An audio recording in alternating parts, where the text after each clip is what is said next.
이 개인정보의 전송 요구권, 이른바 마이데이터 제도라고 불리기도 하는데요.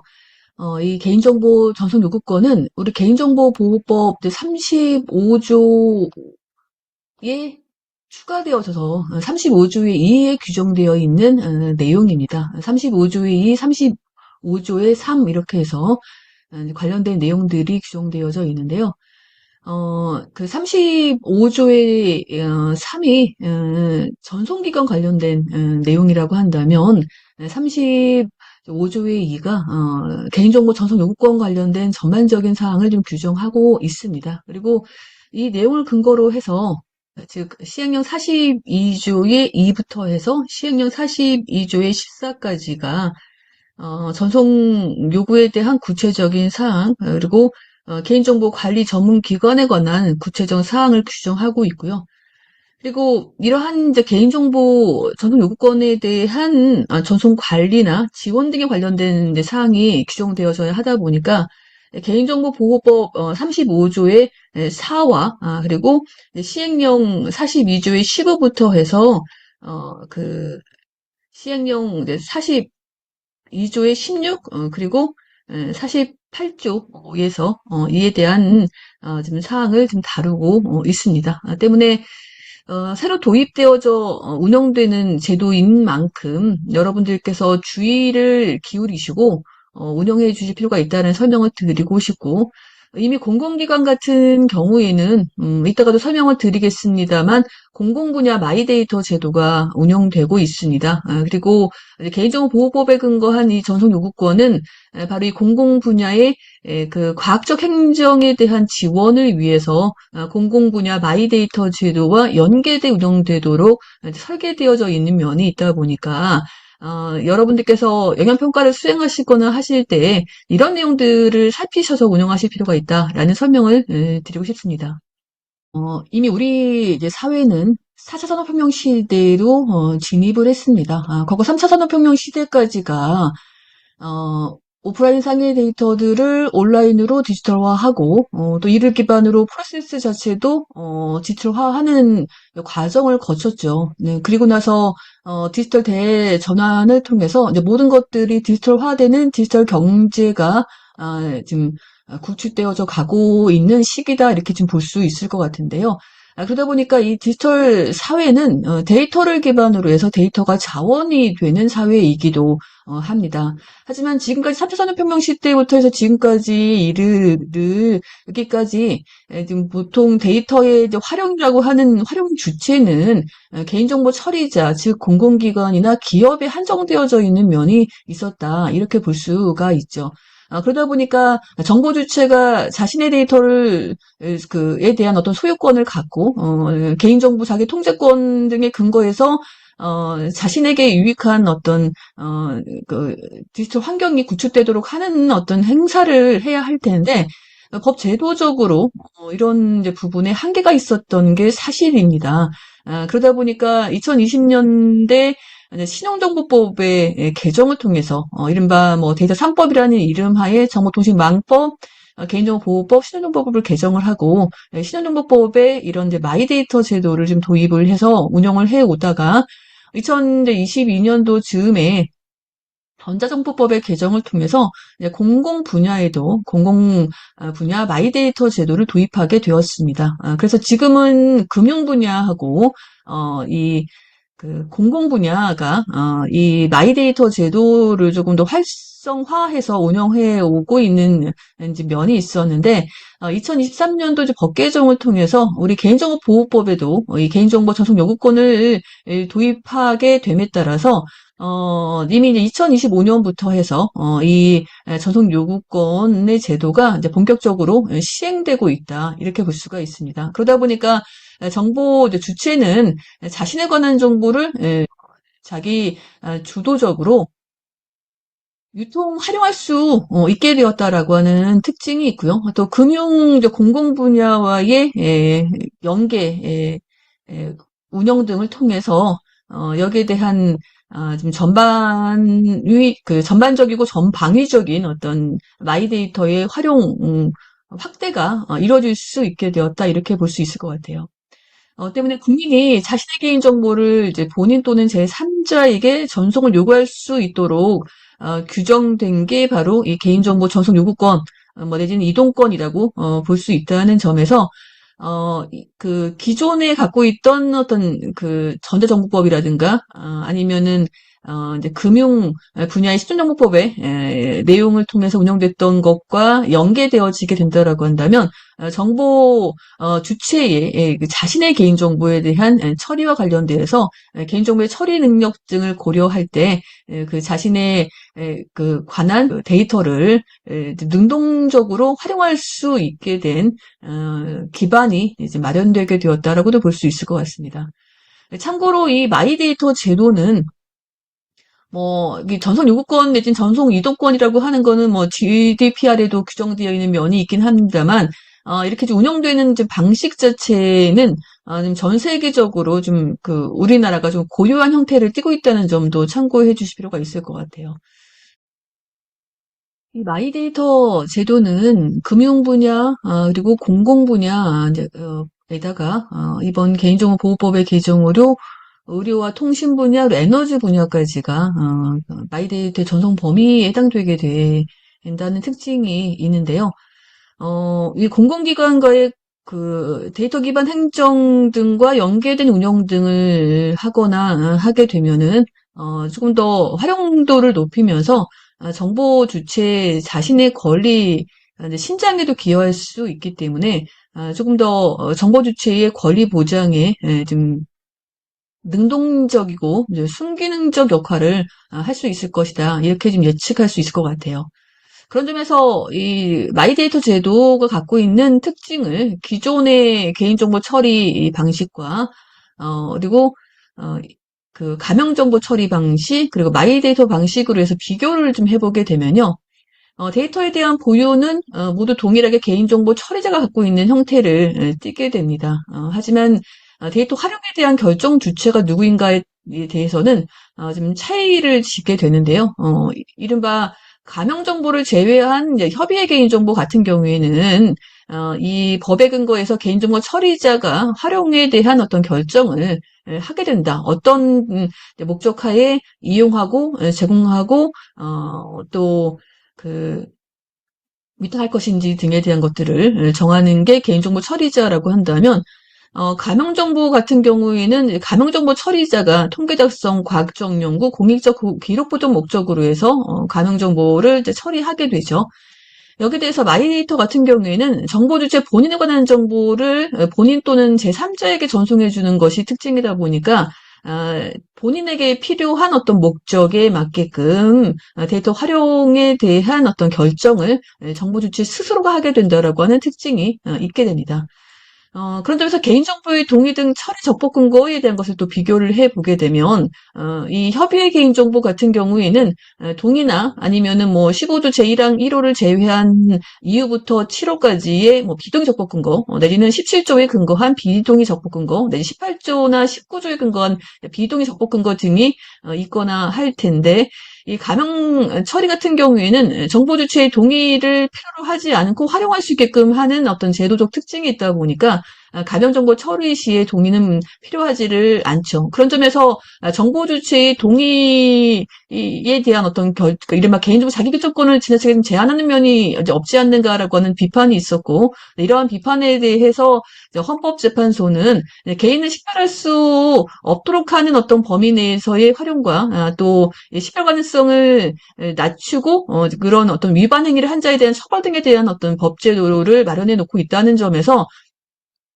데이터 활용이라는 목적 달성을 위해서 이 법의 규정을 통해 정보 주체의 개인정보 자기결정권을 적법하게 제한하는 면이 있다 보니까 뭐 이게 위반이 아니다라고 하는 또 헌재 결정례가 나온 바가 있죠. 하지만 어쨌든 정보 주체의 동의를 기반으로 하지 않고 가명 정보가 처리된다라고 하는 점에서 정보 주체의 권리 보장에 있어서 약간 제한을 좀 하는 면이 있었다라고 본다면 이 마이데이터 제도 같은 경우에는 정보 주체 이제 본인 스스로의 어떤 동의를 기반으로 해서 이렇게 법이 정한 바에 따른 지금 개인 정보를 그 본인 또는 본인이 지정한 제3자에게 지금 전송할 수 있도록 한다는 점에서 정보 주체의 권리를 실질적으로 보장한다라고 하는 측면이 있다는 점을 참고해 주실 필요가 있을 것 같습니다.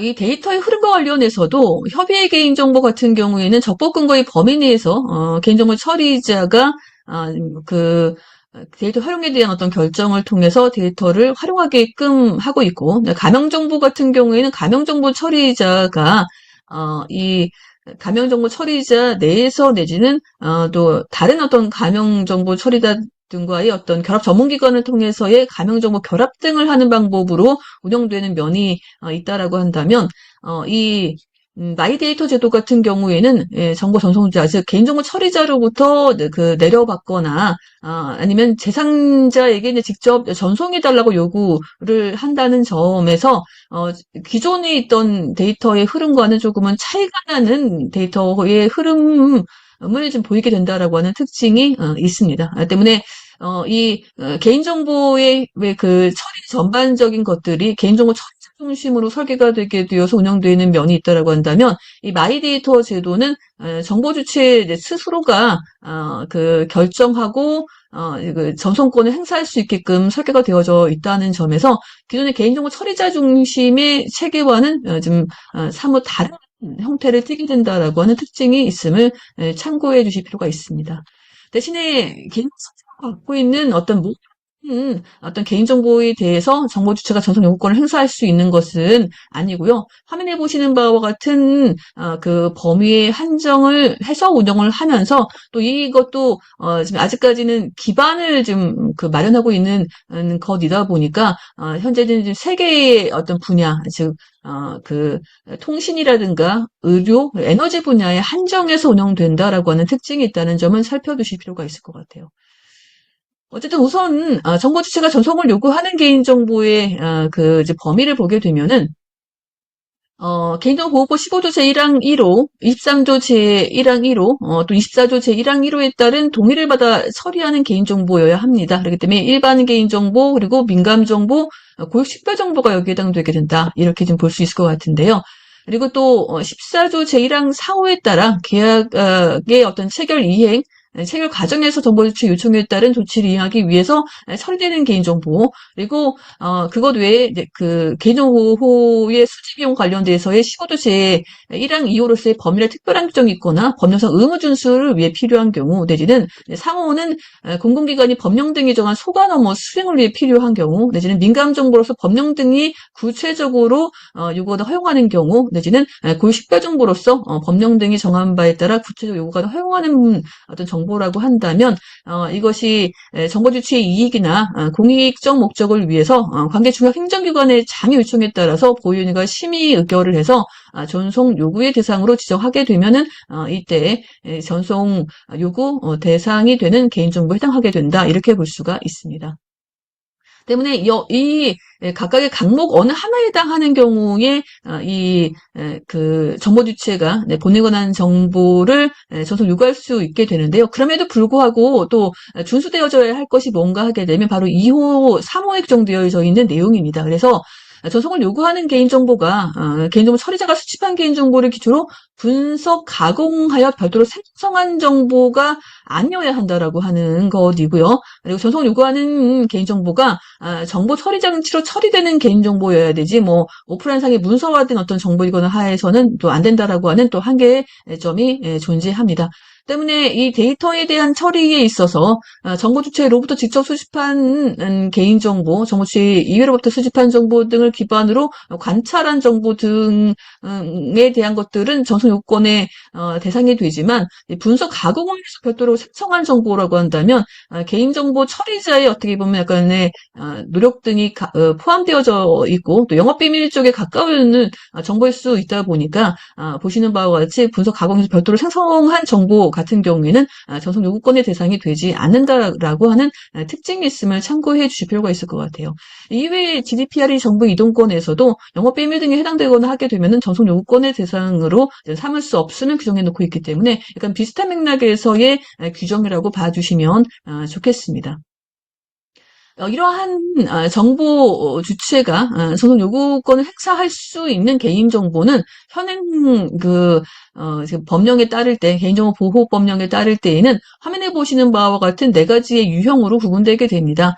보건의료 정보 전송자가 이러한 정보를, 또 통신정보 전송자가 이러한 정보를, 또 에너지 정보 전송자가 이러한 정보를, 또 그 밖에도 자율전송 정보라고 해서 정보 전송자는 개인정보 처리자를 말합니다. 그래서 정보 전송자가 보유하는 정보로서 시간, 비용, 기술 등을 고려하여 정보 주체에 전송할 수 있다고 정보 전송자가 자율적으로 정한 정보 같은 경우에도 전송권에 지금 해당이 되는 어떤 개인정보이니까 이 점을 참고해 주시되, 때문에 무조건 이제 마이데이터 제도가 있으니 이제 모든 어떤 개인정보를 정보 주체가 전송해 줄 수 있는 거야라고 하는 오해를 하시게 되게 되면은 여기에 대한 적정한 어떤 평가를 할 수가 없습니다. 때문에 현행 법제상으로는 전송 요구권의 대상이 되는 개인정보의 범위가 설정되어 있다는 점을 참고하시고, 화면에 보시는 바와 같은 네 가지 요건에 해당되게 되는 정보들이 현행법제상 전송을 해주는 정보 전송자, 즉 개인정보 처리자, 그러니까 개인정보 처리자 중에서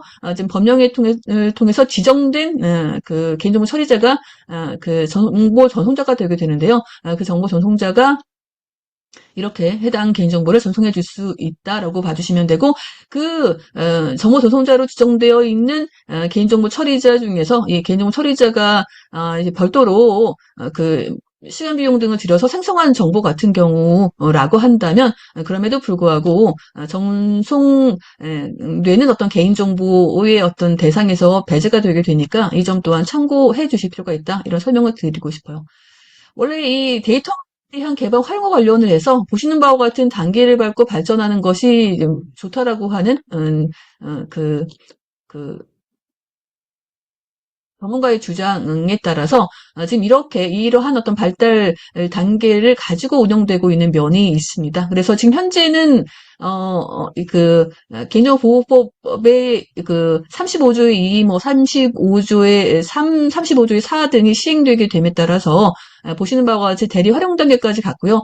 조금 더 이런 기술력 등을 기반으로 우리나라에 특화되고 우리나라의 어떤 특수성이 반영되어지면서 정보주체의 권리를 보장하고 또 효율적으로 개인정보 처리자가 이런 전송권을 행사할 수 있도록 하는 기반이 마련되게 된다라고 한다면, 이렇게 전 분야로 확산이 되어서 정보 주체가 전송권을 행사를 해서 모든 개인정보 처리자들을 대상으로 한 어떤 능동적인 어떤 전송 요건의 행사가 가능한 환경이 마련되게 될 거예요. 그래서 이런 마련을 위해 가지고 아직까지 약간 좀 발달의 단계를 좀 밟고 있다라고 좀 봐주시면 좋겠고, 이게 지금 대리까지 가기 위해서 이제 필요로 하는 게 정보에 대한 수신자일 겁니다. 그러다 보니까 이 개인정보보호법이 정하고 있는 마이데이터 제도라고 하는 것은 뭐 다른 금융 분야나 아니면은 공공 분야도 마찬가지이긴 합니다만, 화면에 보시는 바와 같은 유형으로 구분을 할 수가 있습니다. 본인에게 전송을 요구하는 것이죠. 그래서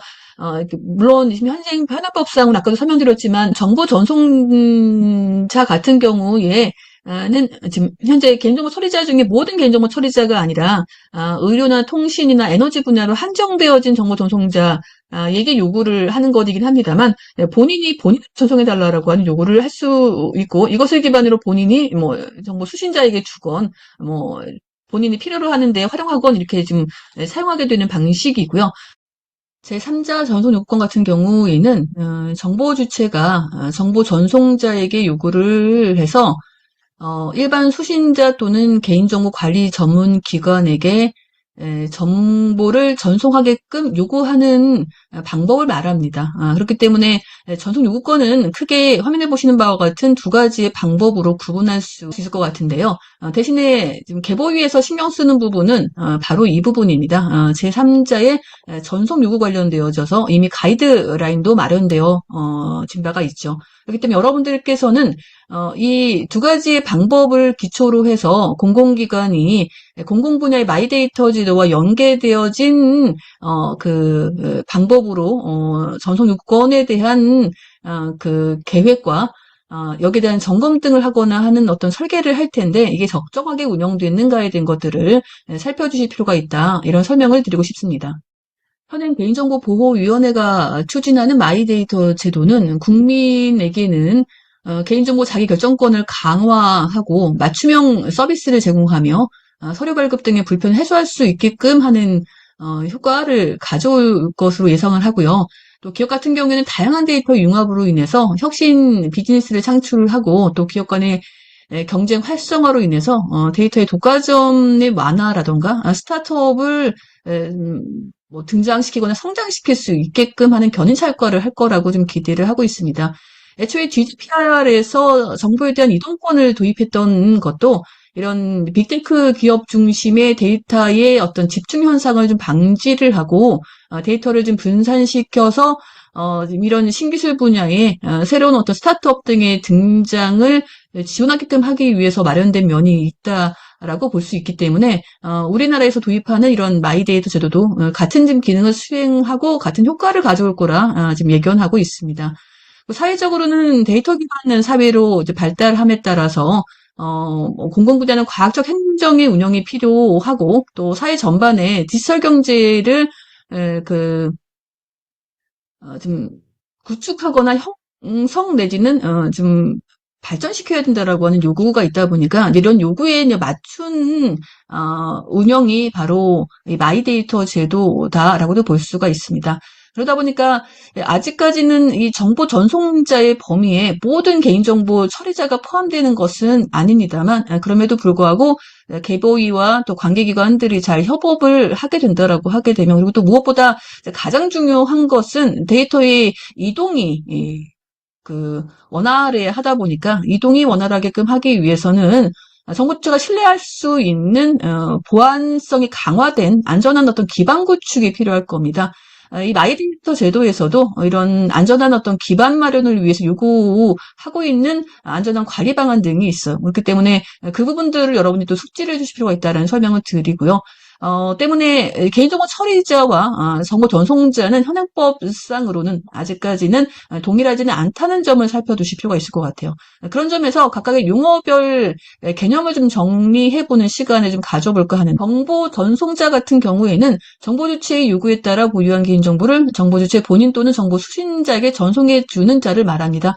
아직까지 현행법령상으로는 의료 분야, 통신 분야, 에너지 분야로 한정되어져 있다는 점을 참고해 주시면 좋을 것 같아요. 그리고 정보의 수신자는 일반 수신자와 일반 전문기관과 특수 전문기관으로 특수 전문기관으로 구분되게 되는데요. 일반 수신자 같은 경우에는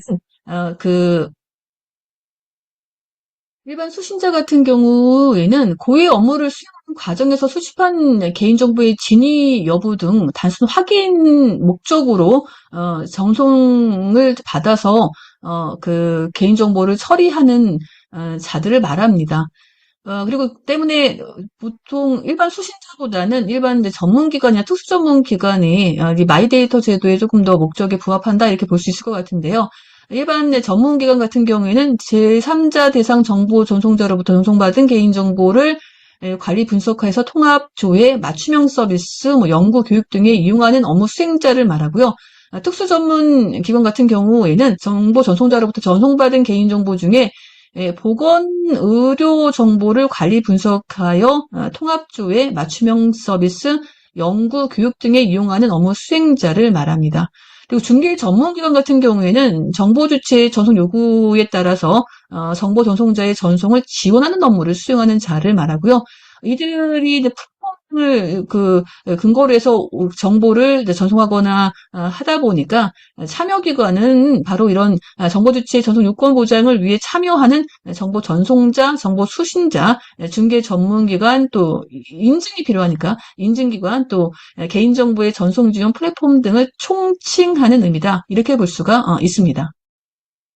개인정보에 대한 전송 방법과 관련을 해서 정보 주체 본인이 정보를 전송받거나 아니면 제3자에게 전송하는 방법이 있었습니다. 그래서 본인이 전송을 받을 때는 본인이 알아서 하면 되기 때문에 개인정보보호위원회는 제3자에게 전송하는 방법에 대한 것들을 좀 많이 고민하고 안전하고 신뢰 된 어떤 환경 하에서 정보가 전송될 수 있도록 하는 기반 마련을 위해서 다양한 어떤 노력을 기울이고 있는데요.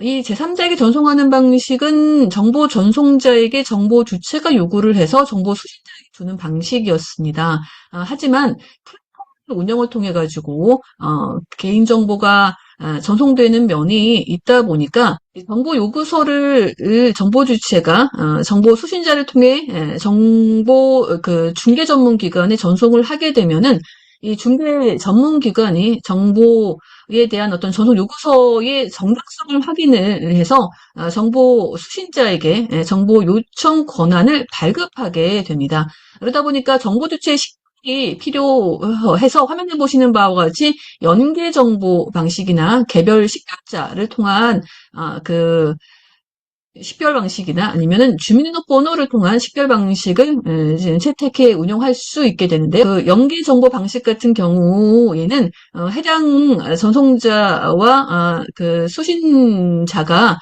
이 연계 정보를 가지고 있을 때에만 활용이 가능한 것이고, 혹시 나머지 관련되어진 그 운영들은 개별 식별자나 주민등록번호를 통해서 식별해서 이 플랫폼을 통해 가지고 지원하는 방식으로의 마이데이터 서비스가 운영되게 된다라고 하는 점을 살펴두실 필요가 있습니다.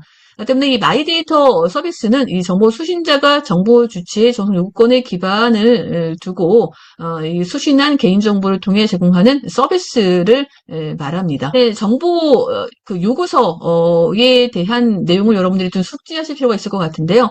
정보 요구서는 정보에 대한 전송 요구를 받은 자, 그리고 개인정보의 전송을 받는 자, 그리고 전송을 요구하는 개인정보, 또 전송 요구 목적 등이 기재가 된 정보 주체가 전송을 요구하는 항목이 특정된 문서를 말합니다. 그것을 기반으로 이런 플랫폼의 운영을 통해 가지고 진행이 되기 때문에 플랫폼에 대한 안전한 관리 방안 등에 대한 것들도 모색이 되어져야 하는데, 이런 부분들에 대해서 개보위가 상당한 어떤 신경을 쓰고 좀 업무를 운영하고 있다는 점도 참고해 주시면 좋겠습니다. 정보 주체가 정보 전송자에게 요구해서 정보 전송자가 수신자에게 그 정보를 전송하게 되는 구조이긴 합니다만, 플랫폼에 이제 기반을 두고 운영되는 면이 있다 보니까 이 해당 운영 틀 내지는 운영의 이제 순서는 화면에 보시는 바와 같은 구조로 진행되게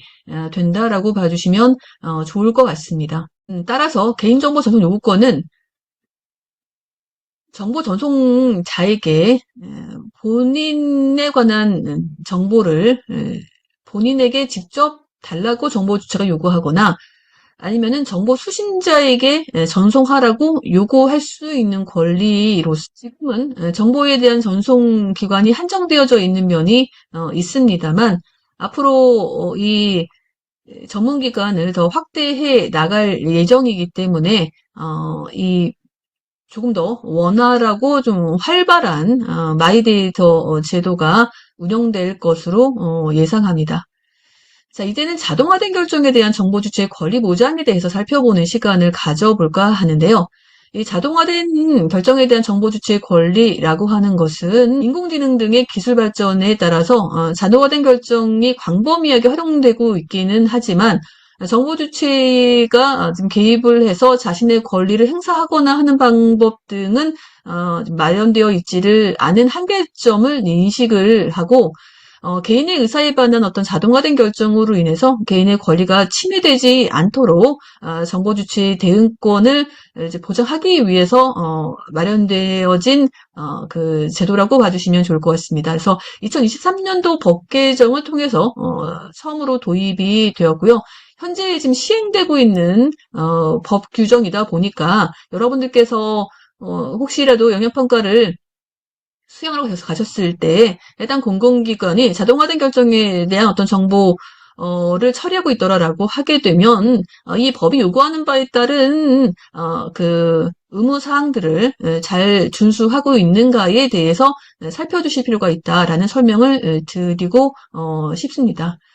때문에 완전 자동화된 결정이 정보 주체의 권리 또는 의무에 중대한 영향을 미치는 경우라고 하면은 정보 주체에게 정보 주체가 거부권을 행사할 수 있거나 설명 등에 대한 요구권을 좀 행해질 수 있도록 그 기반을 마련해야 합니다.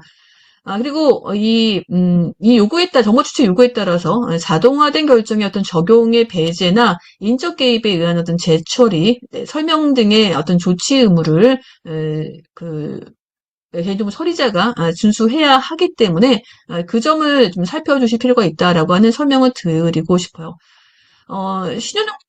신용정보에도 이런 개인 신용 정보 주체를 위해서 좀 유사한 어떤 제도를 두고 있긴 합니다만 자동화된 결정에 대한 정보 주체 권리라고 하는 개인정보보호법 37조의 2에서 정한 바의 것과 완전히 동일한 것은 아니다라고 하는 구별을 해주실 필요가 있고 오히려 이후에 GDPR에 규정되어 있는 자동화된 결정에 대한 정보 주체 권리와 좀 유사한 면이 있다는 점도 참고를 해주시면 좋을 것 같아요.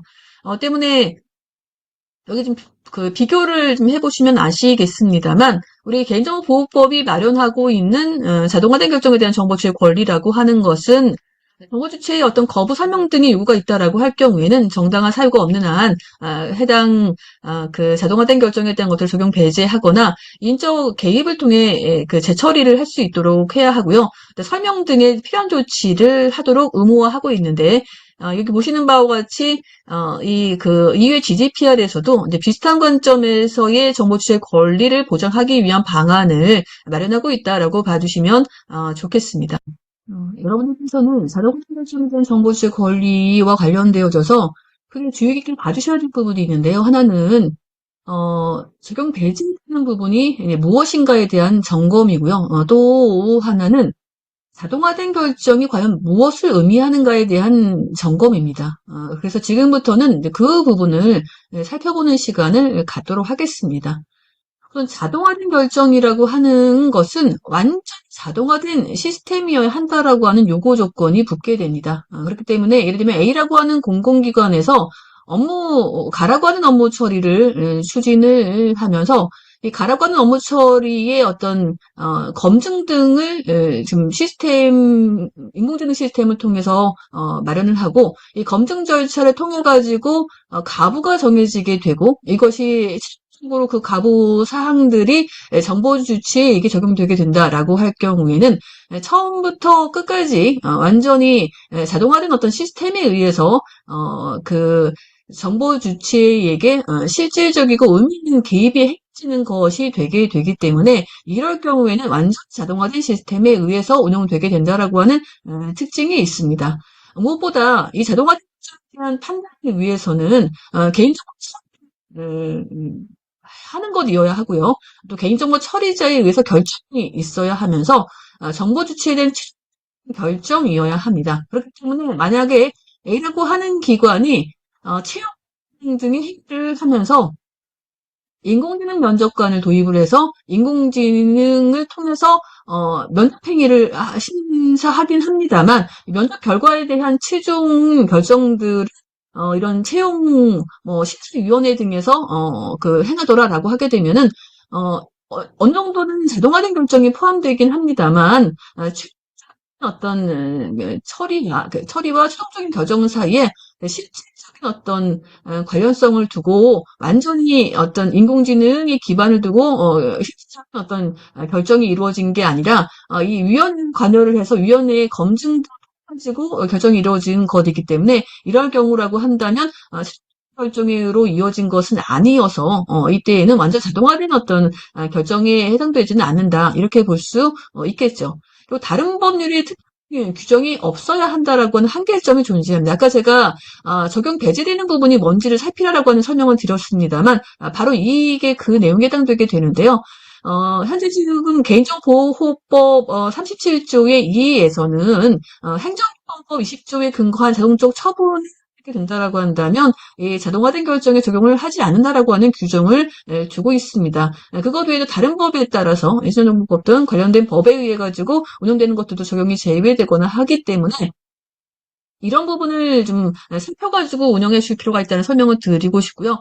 현재 행정기본법은 자동적 처분에 관련된 것을 규정해 두고 있다 보니까 그 행정기본법 20조에 근거해서 아직까지 뭐 이게 완전 자동화된 결정에 대한 자동적 처분해지는 법들이 많지는 않습니다만 수입식품 안전관리특별법 20조의 2에 따를 때에는 수입신고를 위한 수입식품 통합정보 시스템에 의해서 완전히 자동화된 어떤 방식으로 운영되는 것들을 그 명시해 놓고 있어요. 이럴 경우에는 우리 개인정보보호법 37조의 2가 적용되는 게 아니라 행정기본법에 따른 어떤 절차대로 운영되어져야 하기 때문에 여러분들이 영역평가를 수행하러 가셨을 때 이 부분들을 좀 살펴가지고 행정기본법에 그 정한 바에 따른, 즉 행정기본법 20조에 정한 바에 따른 어떤 특별 규정으로서의 운영이다라고 하게 되면은 완전 자동화된 결정에 대한 운용을 해야 합니다라든가 그런 식의 설계를 왜 하지 않았습니까라고 하는 어떤 평가를 하게 되면은 잘못된 평가가 되는 거니까 이 점을 살펴주실 필요가 있다라는 설명을 드리고 싶고요.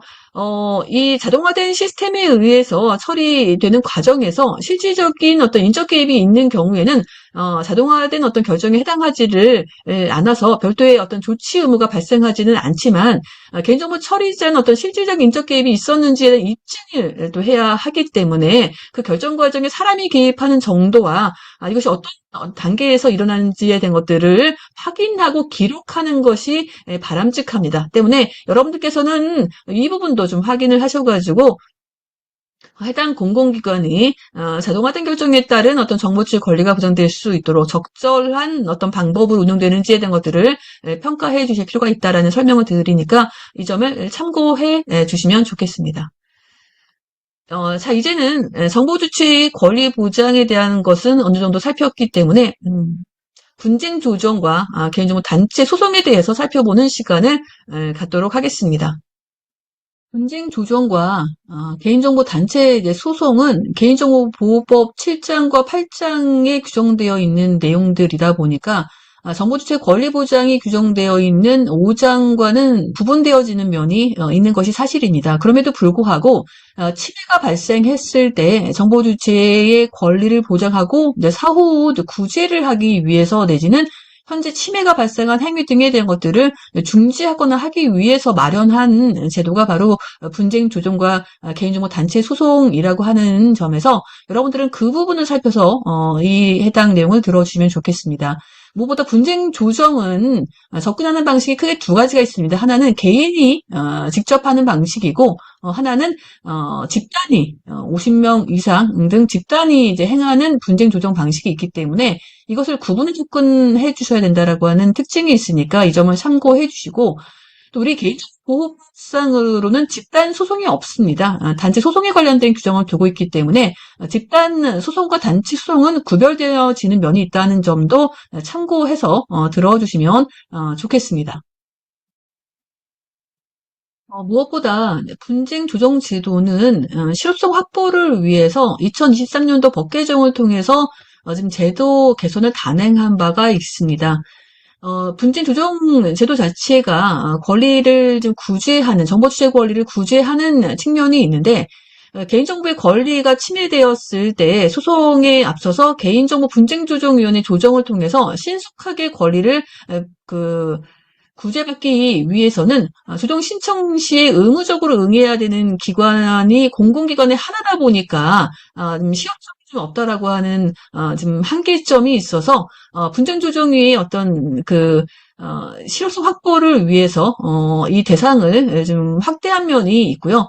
또 분쟁조정위에서 사실 확인을 위해서 지금 확인받은 조사를 해야 될 필요성이 있는데 조사권이 없다 보니까 이제 조사권에 대한 어떤 적극적인 어떤 운영하도록 하는 근거를 마련을 해서 적극적으로 조정할 수 있도록 하는 어떤 틀을 마련했다라고 하는 특징이 있습니다. 그렇기 때문에 이제 법 개정을 통해 가지고 분쟁 조정이 있을 때 의무적으로 응해야 하는 대상을 공공기관에서 모든 개인정보 처리자로 확대한 면이 있고요.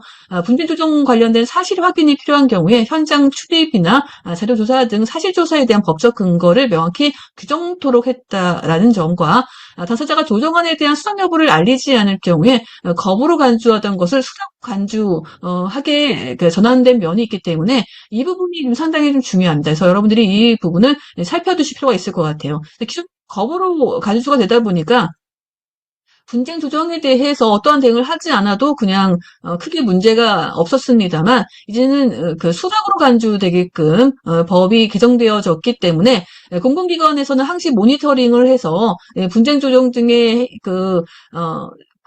행위가 있지 않는가에 대한 것들을 점검을 하고 이에 따라서 발빠른 대응을 할 수 있도록 하는 어떤 체계 마련이 필요하다. 이렇게 볼 수가 있습니다. 이번 2023년도 법 개정을 통해서 이렇게 분쟁 조정 제도가 개선되게 되었기 때문에 이러한 법적 기반을 근거로 해서 분쟁 조정 제도가 신속하게 뭐 침해 중지나 손해배상 등의 이제 권리 구제를 이루어낼 수 있도록 운영되게 될 예정이고요. 때문에 언제든지 이제 분쟁조정위원회에서 조사를 나올 수 있다라고 하는 점도 이 공공기관이 알아야 될 내용입니다. 그렇기 때문에 그런 부분들을 좀 감안하셔가지고 영향평가를 수행해 주실 필요가 있다라고 하는 점을 참고해 주시면 좋겠습니다. 때문에 이 그 현장 출입이나 그 자료조사에 대한 사실조사의 가능성에 대한 것들, 또 기존의 조정안에 대한 수락 여부를 알리지 않을 경우에 거부로 간주되던 것이 수락으로 간주되게 된 점 등은 매우 그 분쟁 조정의 어떤 실효성 확보를 위해서 중요한 부분이지만 공공기관의 업무 담당자들에게는 이게 여기에 대한 어떤 사실을 모를 경우에 이제 안일하게 대처를 할 수가 있습니다. 때문에 적극적으로 이 분쟁조정제도에 대한 어떤 개정 사항을 파악하고 이에 맞는 어떤 대응을 해야 하니까 여러분들께서 영향평가를 수행하시면서 이 부분이 반영될 수 있게 해주시면 좋겠다. 이런 설명을 드리고 싶어요. 또 하나, 저희 단체 소송과 집단 분쟁에 대한 좀 구별을 해볼까 하는데요. 집단 이제 분쟁 조정 제도는 단체 소송과 마찬가지로 우리 개인정보보호법에 근거한 제도이기는 합니다만 이 그 집단 분쟁 같은 경우에는 분쟁조정위원회에 의해서 일정한 요건을 갖춘 신청자가 운영을 하면서 여기 정보처가 직접 신청이 불가하다는 것은 무슨 뜻인가 하게 되면 이게 집단 분쟁이다 보니까 개개인 직접 신청하기보다는 요건에 맞는 정보 주체들이 모여서 신청해야 한다라고 하는 의미를 담게 됩니다. 그래서 아까도 설명드렸지만 개인이 하는 분쟁 조정 신청과 집단 조정은 구분되어져야 한다라고 하는 점을 다시 한번 파악해 주실 필요가 있을 것 같아요. 그리고 이 모든 공공기관이 의무적으로 이 집단 분쟁 등 그 분쟁 조정 제도에 대응을 해야 하고 분쟁 조정의 결과는 재판한 화해와 동일한 효과가 있다 보니까 그리고 또 한편으로는 기존의 이런 조정안에 대해서 어떤 대응도 하지 않으면 거부로 간주되던 것이 이제는 수락으로 간주되게끔 바뀐 면이 있기 때문에 그런 부분들을 참고하셔가지고 이 집단 분쟁과 단체 소송을 구분해 주실 필요가 있는데요. 단체 소송 같은 경우에는 현재의 그 운영 등과 관련을 해서 지금 그 일정한 자격을 갖춘 단체가 그 소송을 좀 제기를 하는 것입니다. 그렇기 때문에 민사소송법이 적용되게 된다라고 하는 특징이 있고 그 사법부와의 관련성을 띠게 되면서 현재 운영되는 개인정보의 침해 요소들에 대한 어떤 중지 등을 요청하는 것이 주 내용이다 보니까 손해배상 등과 연계되어진 집단 분쟁과는 좀 사뭇 다른 면이 있다는 점도 구분해 파악해 두실 필요가 있을 것 같습니다. 그런데 지금부터 집단 분쟁의 그 신청권자 등 관련된 요건들을 살펴볼까 하는데요.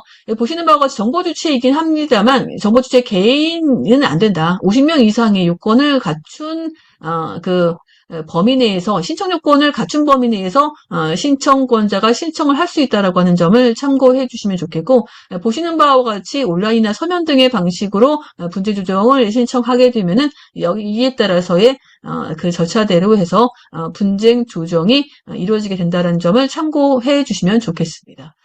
그리고 또 하나 단체 소송과 집단 소송에 대한 구별이 필요한데요.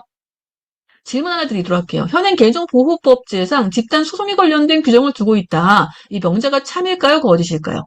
현행 개인정보보호법제상 집단 소송에 관련된 법제를 두고 있다. 자, 참이거나 거짓이거나 확률은 반반이죠. 어떻게 생각하시나요? 두고 있다? 두고 있지 않다.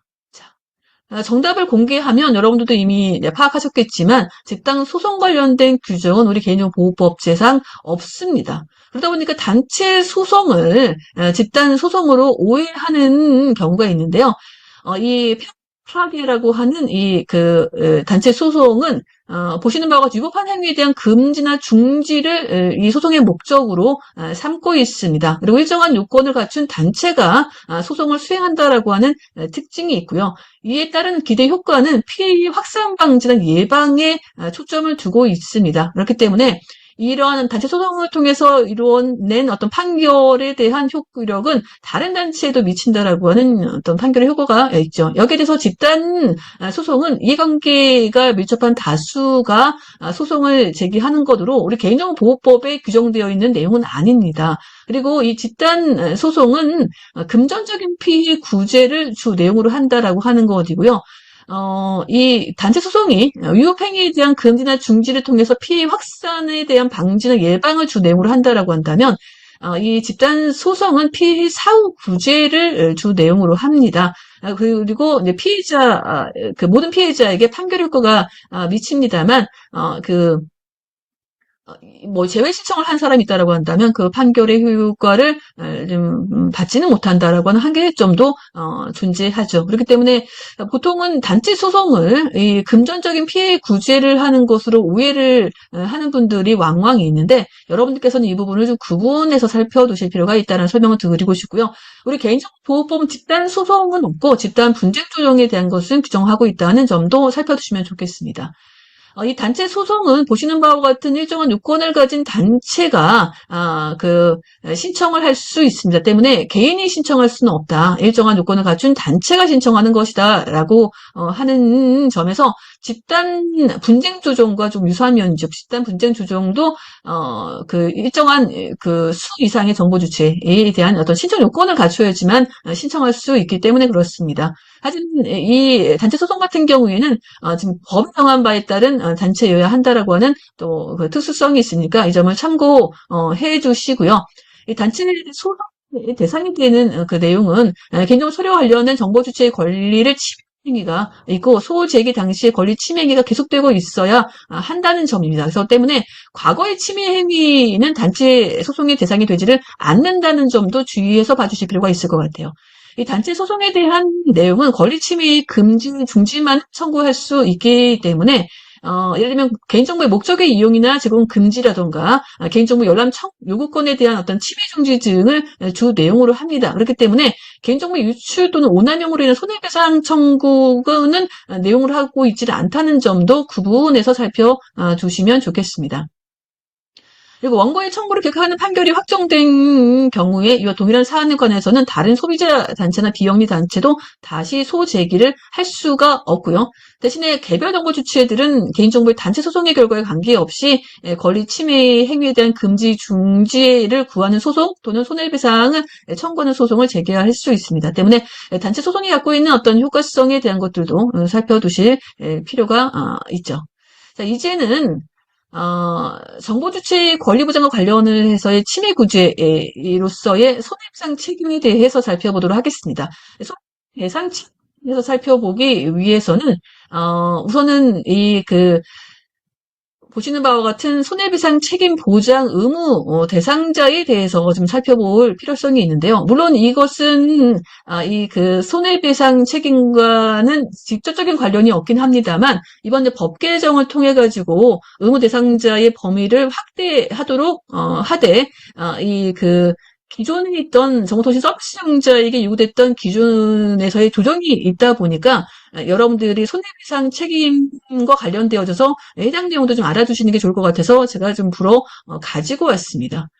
아시겠지만 동일 원칙 따라서 정보통신 서비스용자에 대한 규정이 정비가 되게 되고 모두 다 개인정보 처리자로 통칭되어져서 공통된 법의 적용을 받게 되었습니다. 그러다 보니까 기존에 정보통신 서비스 제공자 등에게 요구가 되던 손해배상에 대한 보장 의무가 개인정보 처리자로 확정면이 있다라고 하는 점인데요. 그러다 보니까 정보통신 서비스 제공자에게 요구됐던 요건들이 보시는 바와 같이 조금은 이제 개정되게 되어서 기존 정보통신 서비스 제공자 중에 1000명 이상의 이용자 수, 매출 5천만 원 이상의 정보통신 서비스 제공자라고 한다면 손해배상 책임 보장 의무 대상자에 포함되었습니다만 이번 이제 법 개정으로 10,000명 이상 정보 주체 수와 매출액 10억 원 이상의 경우에 그 의무 그 책임 보장 의무 대상자에 들게 된다라고 하는 점을 살펴두실 필요가 있을 것 같아요. 그리고 의무가 면제 대상 범위가 있습니다. 공공기관, 공익, 법인 및 비영리 민간단체, 그리고 소상공인 등이 여기에 해당되게 됩니다만, 그럼에도 불구하고, CPO 지정 시 자격요건 의무 대상자인 공공기관 같은 경우에는 손해배상 책임 보장 의무 적용 대상이니까, 이 점을 또, 그 구분해서 살펴두실 필요가 있다라는 설명을 드리고 싶어요. 자, 그러면은 손해배상 제도에 대해서 한번 살펴볼까 하는데요. 이 손해배상 제도는 화면에 보시는 바와 같이 두 가지로 구분되게 됩니다. 개인정보보호법 39조에 따른 법정 손해배상과 또 39조의 2에 따른 징벌적 손해배상 제도가 우리 개인정보보호법이 규정하고 있는 손해배상 제도입니다.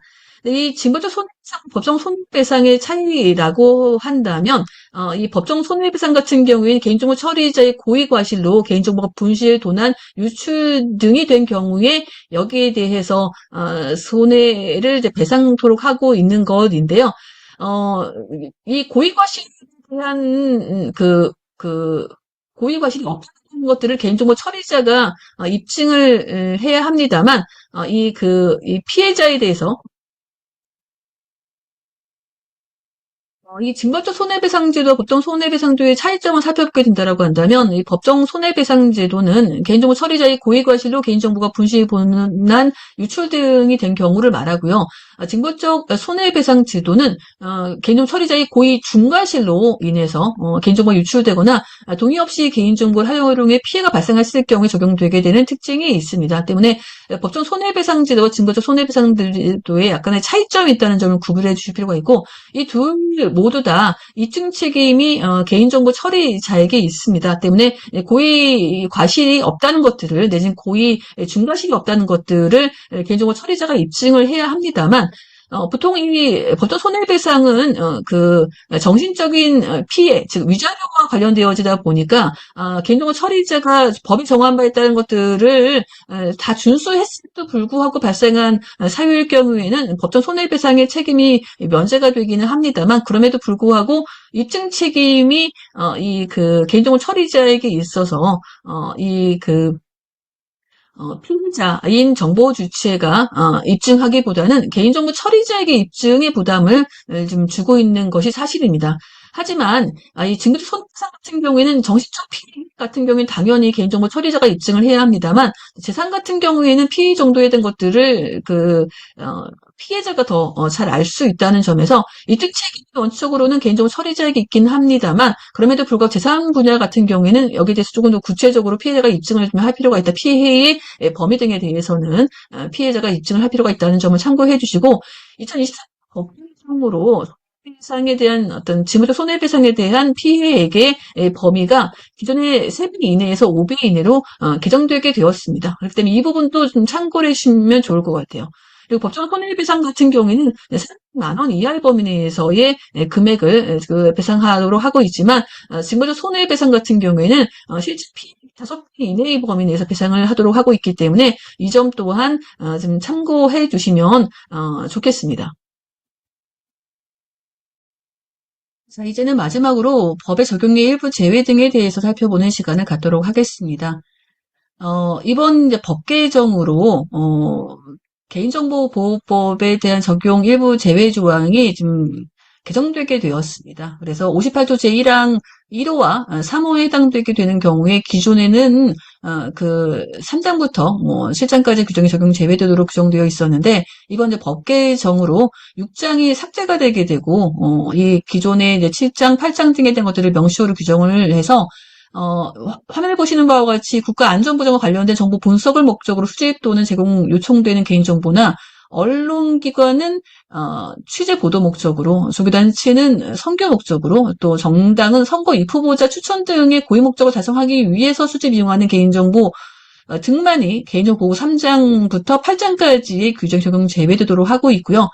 기존에 있던 통계법에 따른 개인정보의 그 처리라던가 아니면 공중위생 등 공공의 안전과 안녕을 위해 긴급히 필요한 경우로서 일시적으로 처리되는 개인정보 같은 경우에는 적용이 제외가 됨으로써 모든 공공기관들 같은 경우에는 이게 통계법에 따라 수집되는 개인정보라고 한다면 이에 따라서 법 32조에 따라 가지고 그 파일 등록에 대한 것들 내지 영역평가에 대한 등에 대한 것들을 점검할 필요성이 있게 되었고요.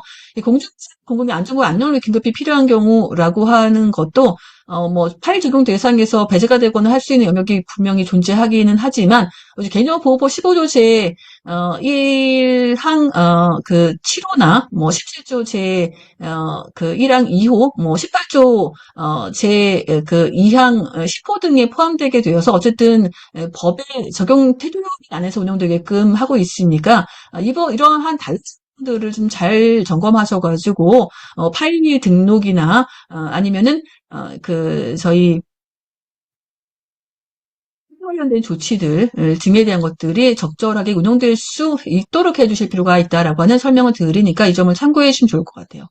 그리고 개인정보보호법 59조가 약간 개정되어서 기존의 개인정보 취득자들이 사적으로 이용하는 행위들이 발생함에도 불구하고 이것을 규율하거나 처벌할 수 있는 법이 없다 보니까 내부적으로 문책에 끝나거나 해서 많은 비판이 있었습니다. 무엇보다 공공기관 같은 경우에는 이러한 어떤 그 사적 목적의 이용들의 행위에 대한 것들이 언론 보도가 되거나 해서 문제가 됐던 면이 있었죠. 그러다 보니까 그런 식의 어떤 폐해를 방지하기 위해 가지고 보시는 바와 같이 이용에 대한 제한도 포함되게 되었습니다. 때문에 개인정보 처리직 소속비로 개인정보를 처리하고 있거나 처리한 적이 있는 전현직 임직원이나 파견직 수탁자 등도 이러한 금지 행위를 준수해야 되고 무엇보다 사적 목적으로 이용 등이 금지가 되도록 하는 법 개정이 있기 때문에 이 부분을 참고하셔가지고 영역평가 수행 시에 개인정보 취득자들의 관리 감독에서 이런 내용들이 포함되게 되었으니 주의를 할 필요가 있다는 것들을 설명해 주실 필요가 있다라는 설명을 드리고 싶습니다.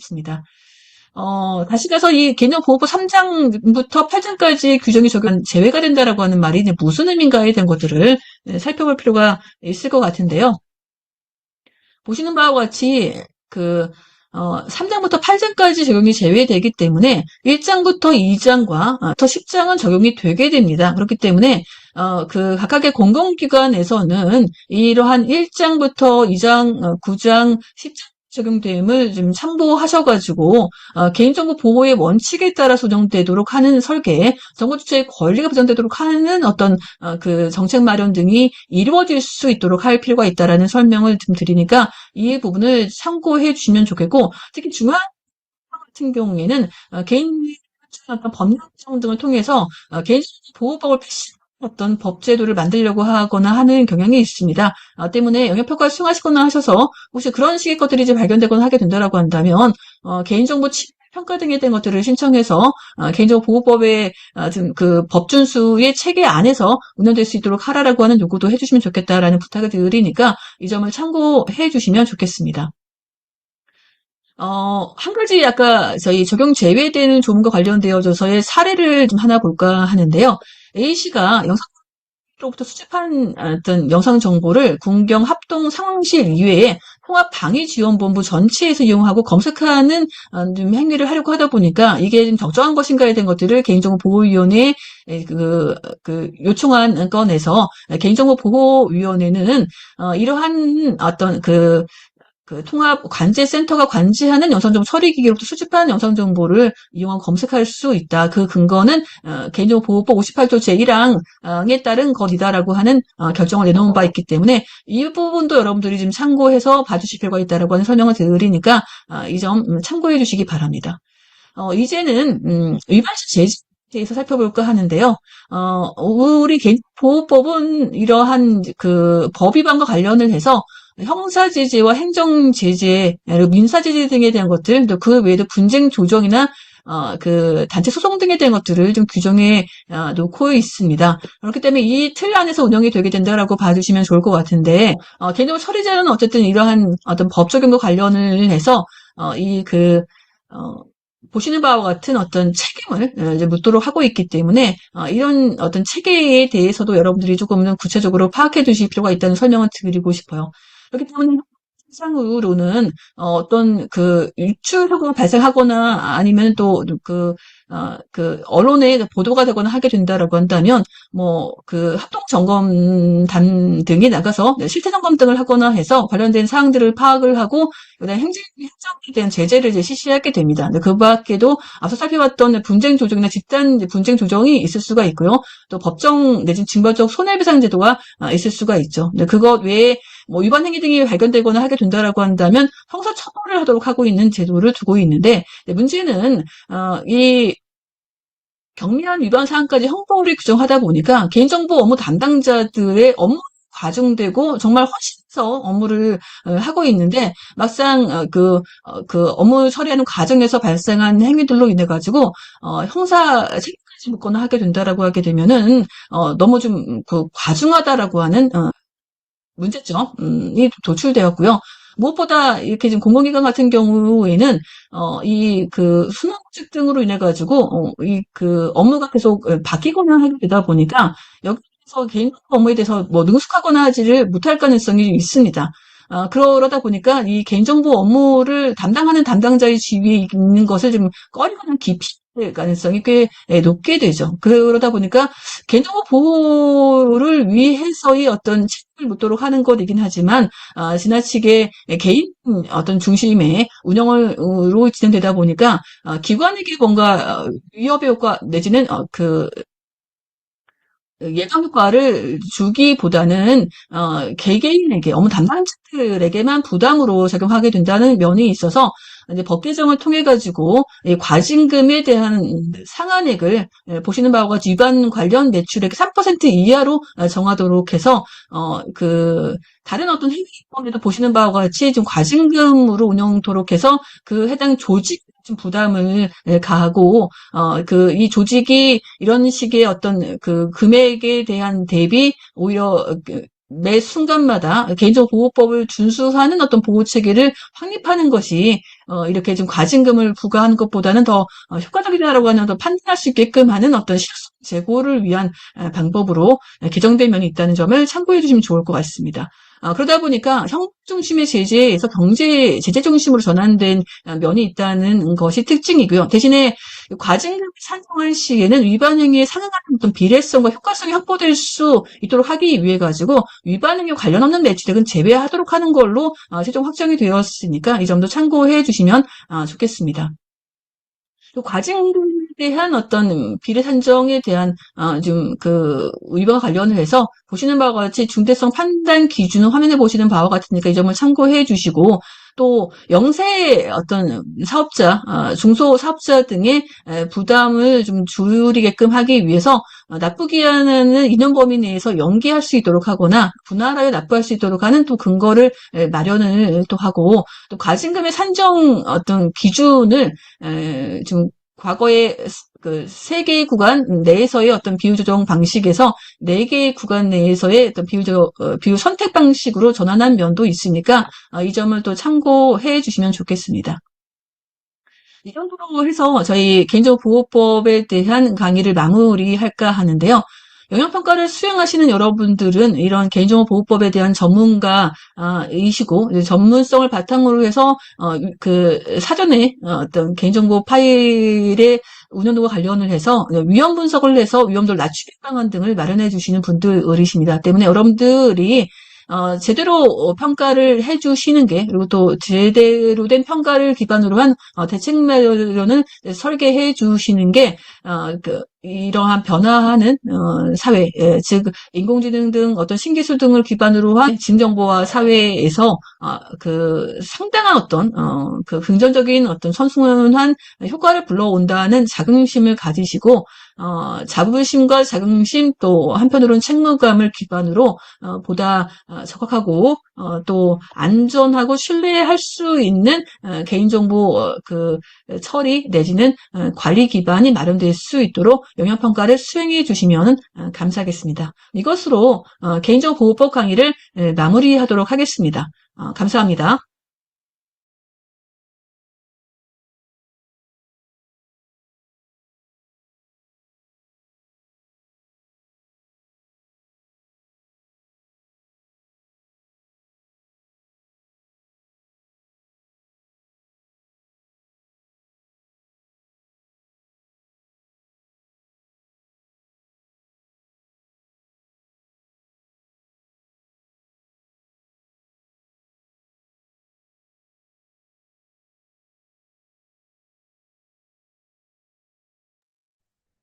네, 곧 2교시 수업 종료되었습니다. 11시 10분에 이어서 수업 진행하도록 하겠습니다.